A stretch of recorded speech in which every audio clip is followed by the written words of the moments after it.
So today I'm gonna be showing you how to replace the lower motor mount on the Ford Focus 2014. So this is actually on the lower part of the transmission. Like the transmission is right here.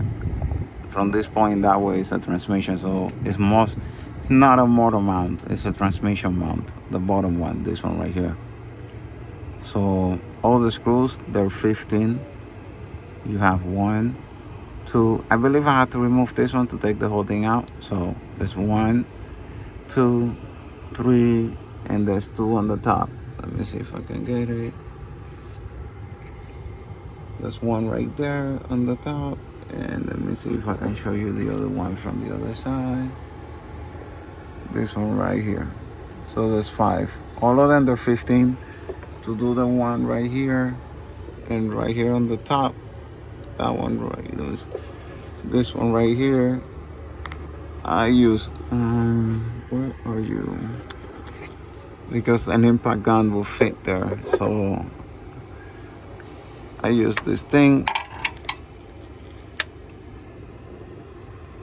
put it there. It's gonna be more comfortable. Like I say, that's a 15. Let me see if you can see it.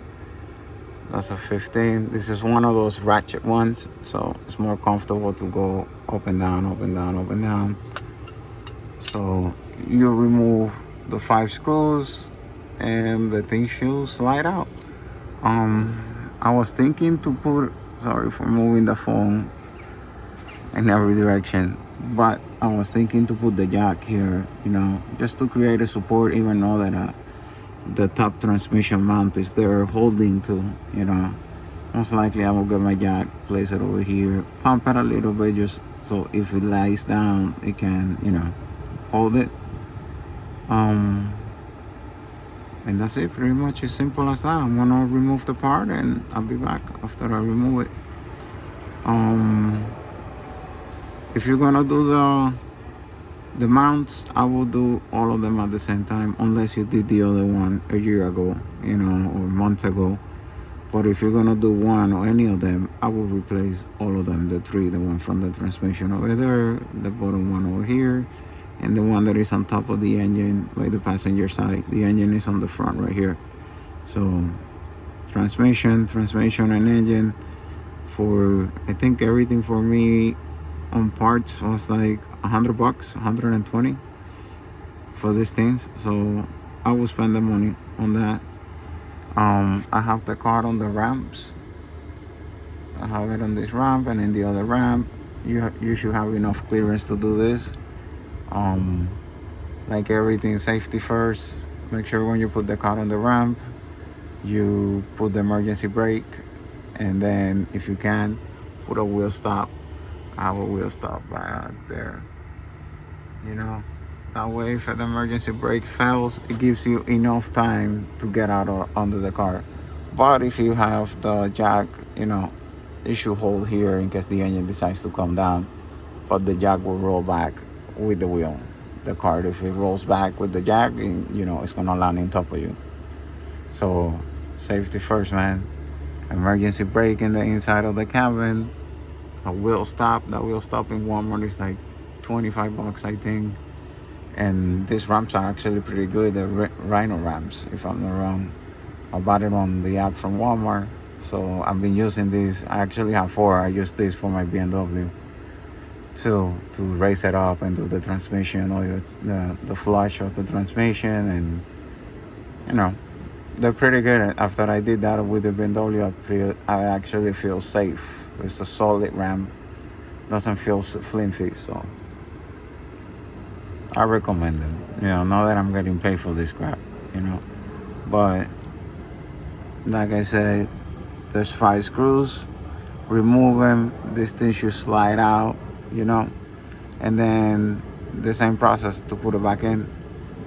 Remove the 5 screws. I'm sorry, put the one over here first. Then if you want, you can put the screws to keep it on place so it doesn't go back and forward. And then I will try to put this piece. So let me remove this and be back. So I already removed the bottom mount from the transmission. I have the piece out right here. This is the piece that goes right here in the engine. I have to use the jack, like I said in the video. I use the jack that way. The screws on these things, they, because the motor is landing on it, it's not coming out straight and easy. So the motor does this to the screws. It press them. So if now you're gonna have to be doing this with a ratchet to take it out. But if you lift it up a little bit, this is just a little bit, not to lift up the car. The wheel's still sitting on that ramp. It's just to relieve the pressure from the point of pressure of the screws. You can screw this with your hands once you release them. I had them released when I was doing the other part of the video. So once you release them, they come out pretty easy. It can be unscrewed with your hand. The one from back here, I already had it loose. The one from the bottom, the one that goes there, I had it loose, and as soon as I lifted up, it went off by itself. This one I did it by hand too. The one in the middle, I did it by hand. Same thing, like I said. Got a metal tray so you can put all your screws. So if you're a really neat and organized person and you know that you don't want to lose them because you're going to leave them attached to the part, I have the other ones right there in the order that I remove it. So the first one, the middle one, and the back one, bottom. So I'm going to install it now. Now that you're under your car, it's a good point to inspect and see if you see something not normal, if you see oil leak, like in this area. I have noticed I have a lot of oil with debris stuck everywhere. So probably the previous owner had an oil leak and he fixed it. I noticed that when I did the oil change for the transmission, because the drain plug is there. So when I did that, I noticed that the whole engine on the bottom was full of oil. So what I did is clean it. And what I'm doing now is just keeping an eye to see if I have any oil leaks. And if I start seeing oil in any of the areas, every month I just, put the car on the ramp and just look really quick. And if maybe 2 or 3 months down the road, if I don't see any leaks, then that was probably from the old owner that had a leak oil. An oil leak, I'm sorry. It had an oil leak. So all that debris is full of grease, and I cleaned the engine. I didn't clean that area, so that's why it looks a little bit more clean in this area. No oil, But now what I'm gonna do, I'm gonna install the part right here, the new part. And I think I got this from the same website from the other ones, the TRQ website. And I will leave the link of the part in the description. I don't know if they sell this part, or I should have bought that part. So I'll be back. Just to add something that I noticed, this thing right here actually has a position. This piece, it cannot go either way. It has a position. You see how it has this little square here? That's the nut for the screw. So if you remove the screw from this side, it has to go from this side in to, attach to this area. So remember, this little lip to the driver's side. Bring it in, center the hole.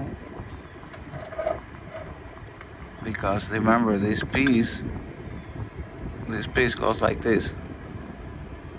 And the screw has to pass through that center piece and press to the nuts, to the threads that you have it over here, okay? So same thing, I'm gonna apply some anti-seize to these nuts, to these screws. This area gets wet. I can see some rust right here.